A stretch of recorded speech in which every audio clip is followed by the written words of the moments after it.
Hi, I'm Rick Reiff. Welcome to SoCal Insider. What's wrong with our public schools? What can we do to make them better?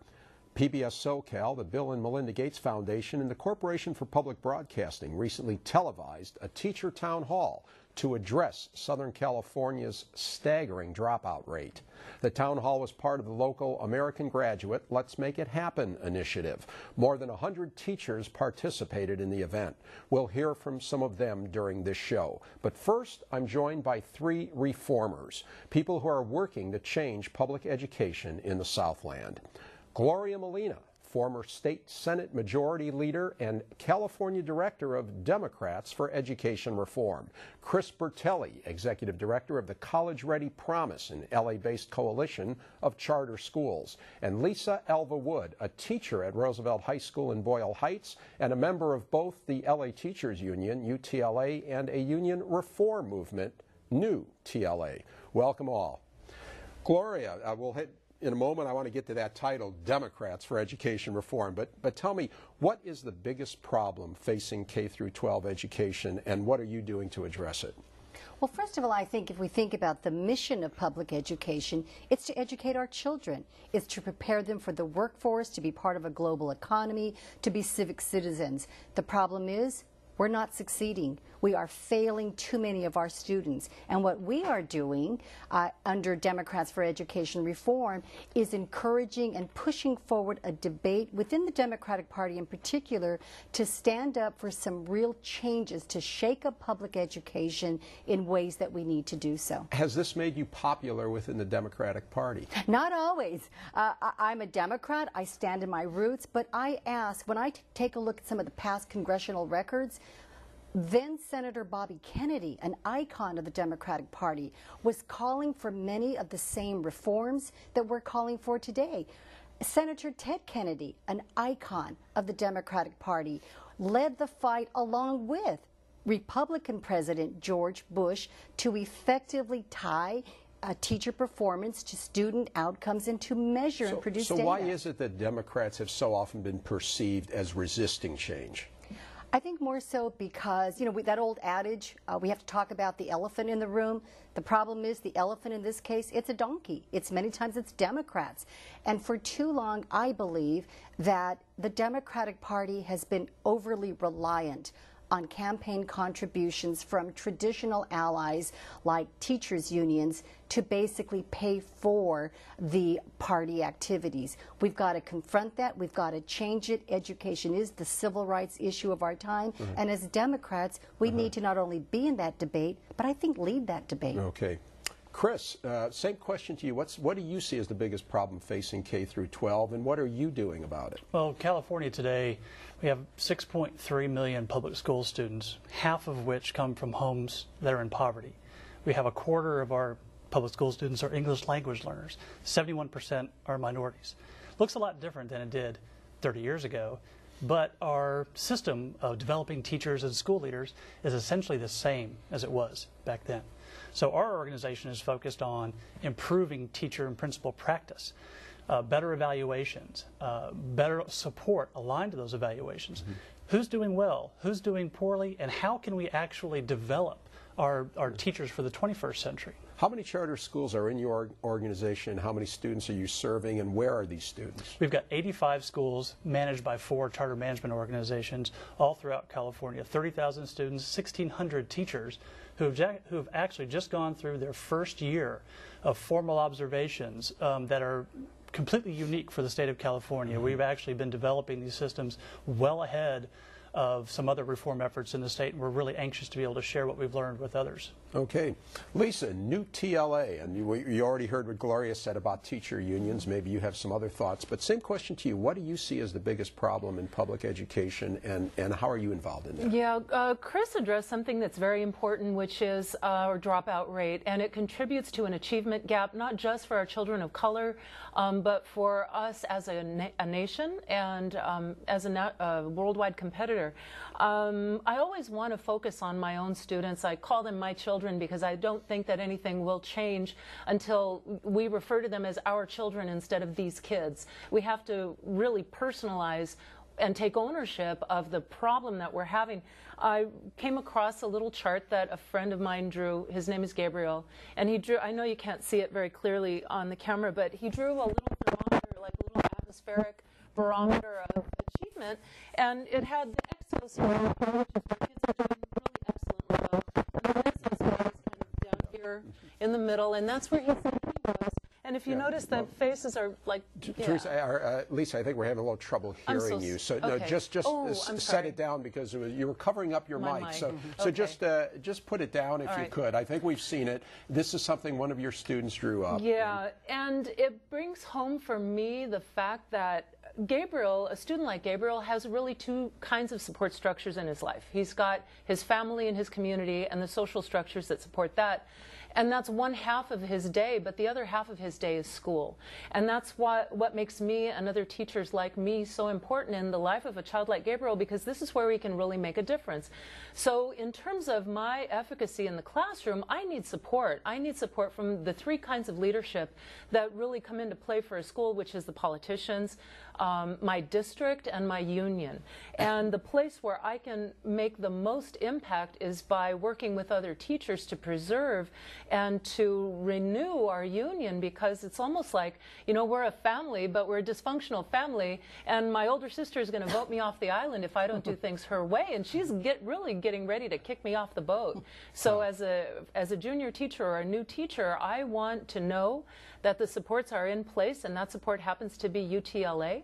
But unfortunately, it doesn't quite represent the people who are in the rational middle, who really want to do what's necessary and do it right now, and not talk about the problems and not focus on what you're doing wrong, but what we can do right together to move the whole thing forward for Gabriel. Okay, well, speaking of which, let's hear from some other teachers. At the recent teacher town hall, folks had the chance to voice their concerns about the current state of education, problems and challenges that, like Lisa, they face in the classroom. My job, I have kids who are coming to me with pregnancy issues, homelessness, they don't eat. We had Casey testing today. None of my students had eaten breakfast, so I provided them with breakfast, just granola bars and juices, so they could have a structure to take their test. Parents who are getting deported, the students don't know where they're going to live. They don't know how they're going to get to school, anything like that, but they're trying to get there. Just while I've been sitting here, I've been getting texts from my students who are trying to do their online learning. Can you help me with that? I mean, there's so much more going on in the classroom than anything that I teach. And we have no interventionists, we have nothing. We have none of that available to us. There should be mental health counselors, social workers.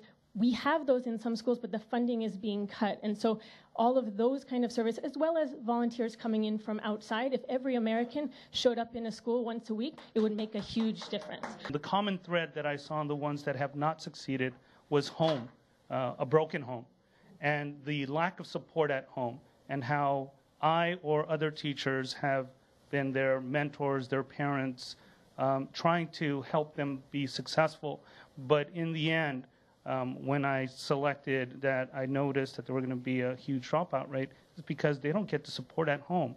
And sure enough, when they have the opportunity to read, it's not in a quiet environment, or to study in a quiet environment. And it's difficult for us as a teacher to try and bring their scores up or bring them up to grade level when we don't have the support. We get children who have never held a book before.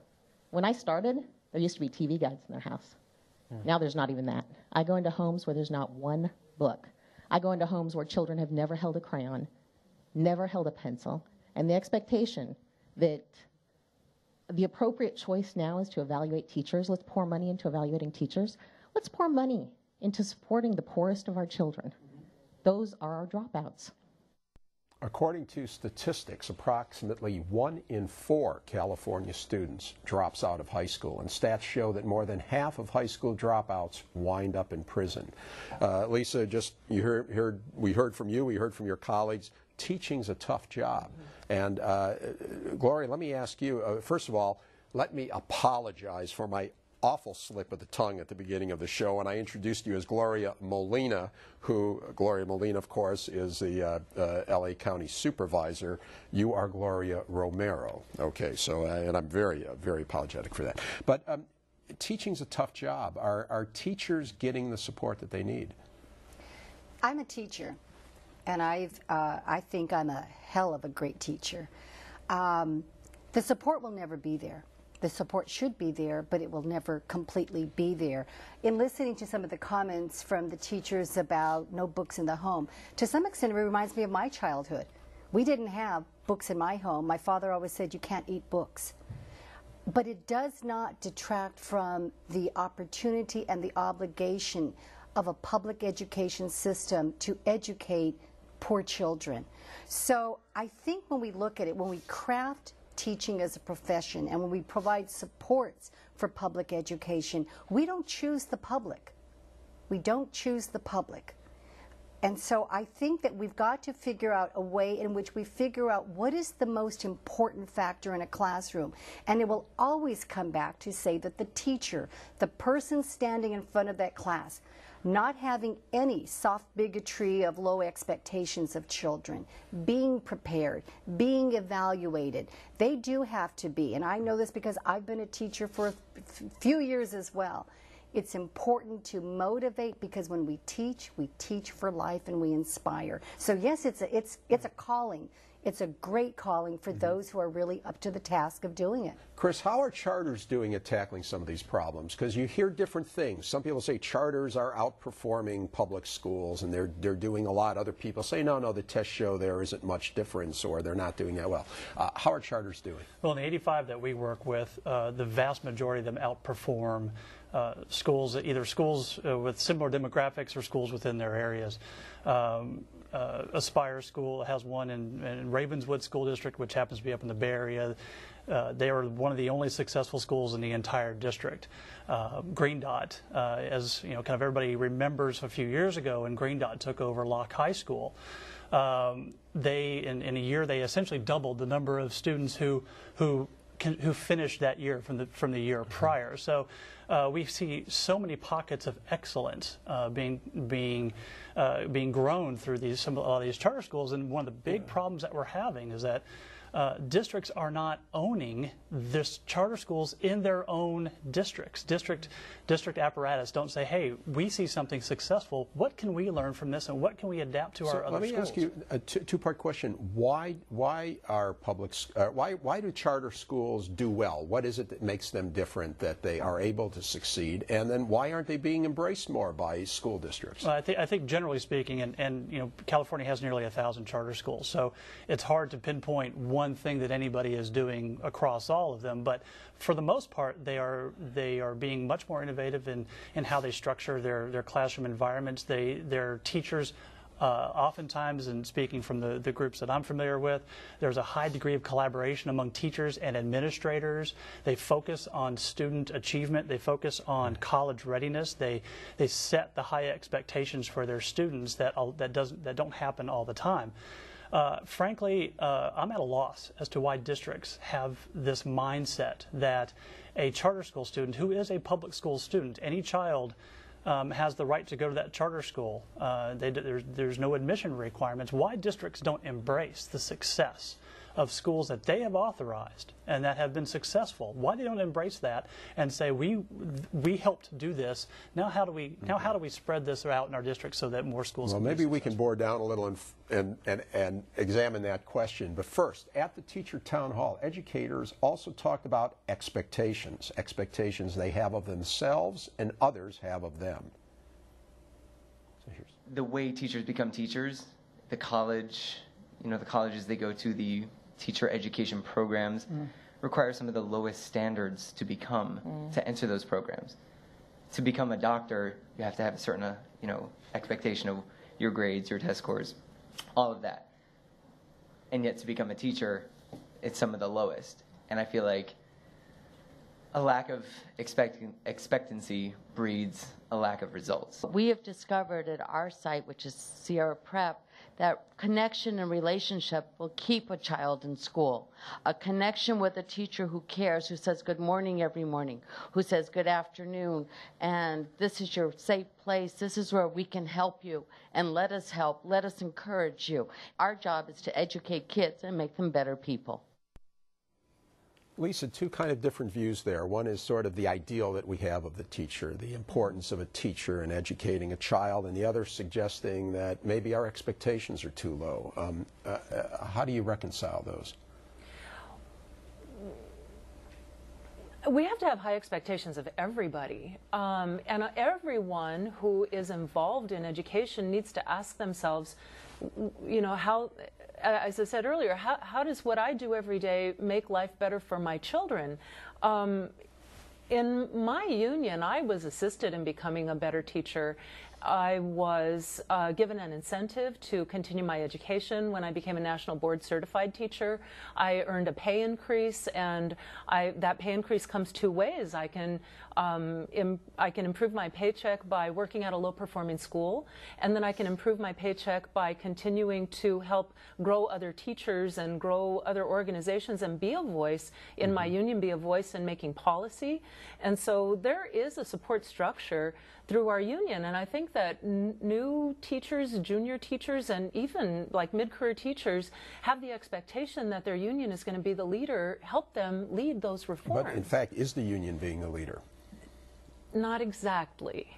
And it can, and it does, but it doesn't do it as well as it could. We would, and you know, UTLA came out with an evaluation recommendation to be used for teachers, and it made a lot of sense, and there was actually a red box at the end of a very business-like looking flow chart that said dismissal, and that was pretty exciting to me. And so I know that there are team members from that evaluation team coming to the district office every day, because I'm working there every day. Yeah. And I see them coming in and out, and they tell me that they're making progress on working together and finding an evaluation system that will ensure an effective teacher, as Gloria said, in every classroom for every child. Gloria, is it too hard to get rid of a bad teacher? We had that case in Miramonte with you know, the teacher who did these, you know, horrible things with the kids and was indicted. And it was so hard to get rid of a teacher. They wound up paying him $40,000 just to go away. And there was an attempt in the legislature to change those rules, and that failed. Is it just too hard to get rid of a bad teacher? Absolutely. State law actually has encoded in statute provisions which make it very difficult, if not impossible, and absolutely very costly. We need to change that, and absolutely we need to respect due process, innocent until proven guilty. But we have to be able to not delay, which is what the statutes do now. There is a piece of legislation that it had been moving forward. It was stopped in the California State Assembly just recently, and not because Assembly members voted no, but I would say even more cowardly.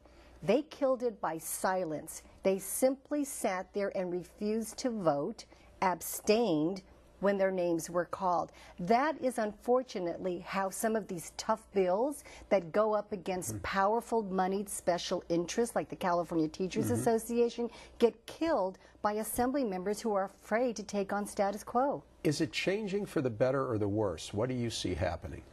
I think both.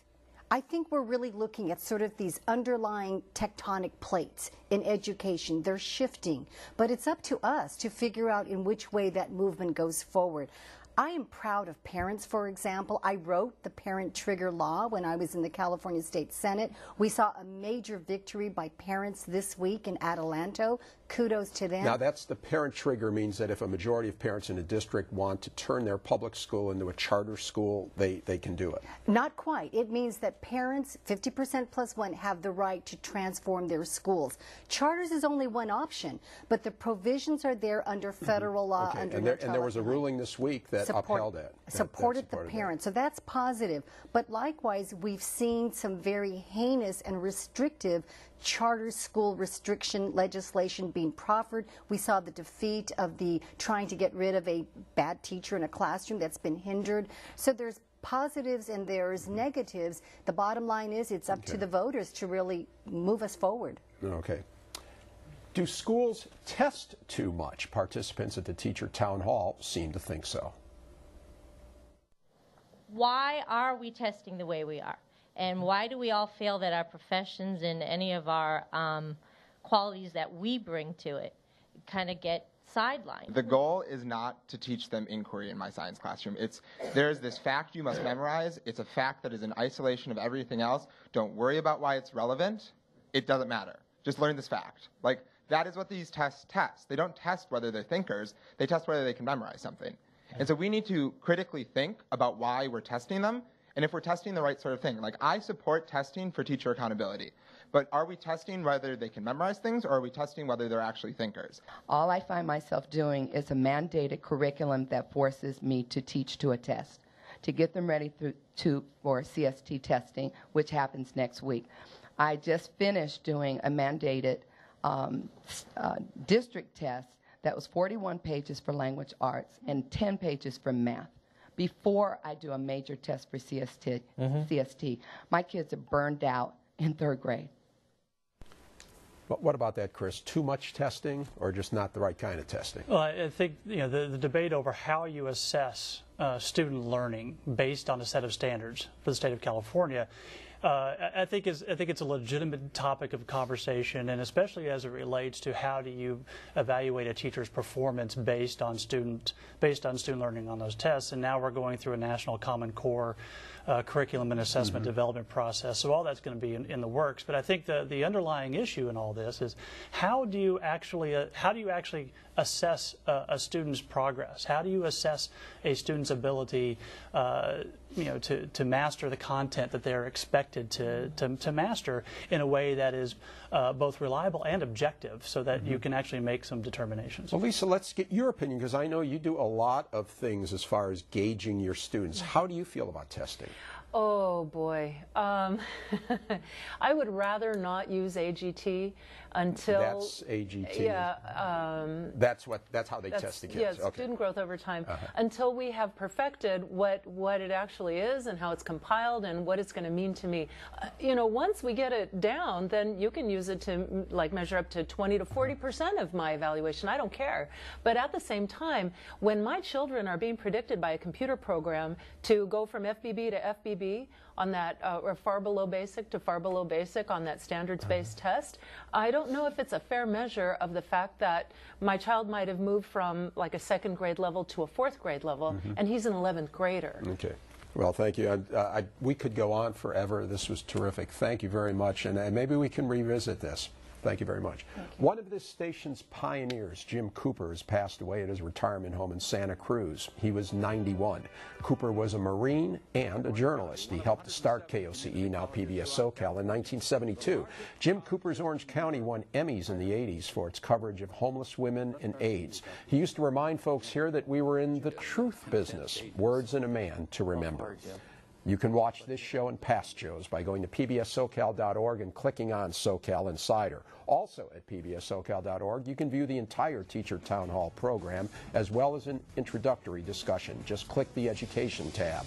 My guests have been Gloria Romero, Chris Bertelli, and Lisa Alva Wood. Thanks for watching. I'll see you again on SoCal Insider.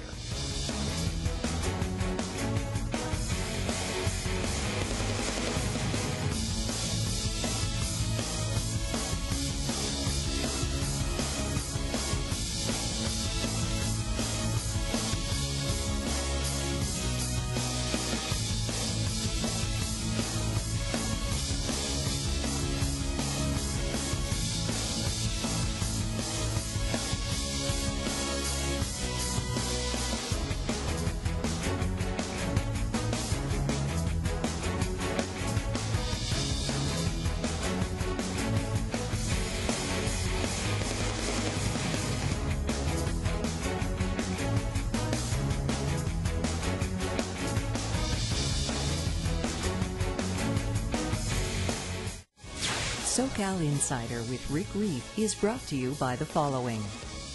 5 Point Communities is a proud sponsor of PBS SoCal. 5 Point Communities is an independent real estate development company with assets under management across California. More information available at www.5pointcommunities.com. Snell & Wilmer is a full-service business law firm with more than 400 attorneys in Orange County, Los Angeles, and throughout the West. On the web at swlaw.com. Snell & Wilmer. Straight talk, sound counsel. Practical solutions. Generous support for this program is provided by Gemini Industries Incorporated, precious metals processors and producers for all major oil companies. Gemini Industries Incorporated is a proud sponsor of PBS and encourages community support for PBS SoCal. Air pollution can make us sick. Asthma, permanent loss of lung function, even premature death. At UC Irvine, our research is leading to scientifically sound options for reducing pollution and protecting our health.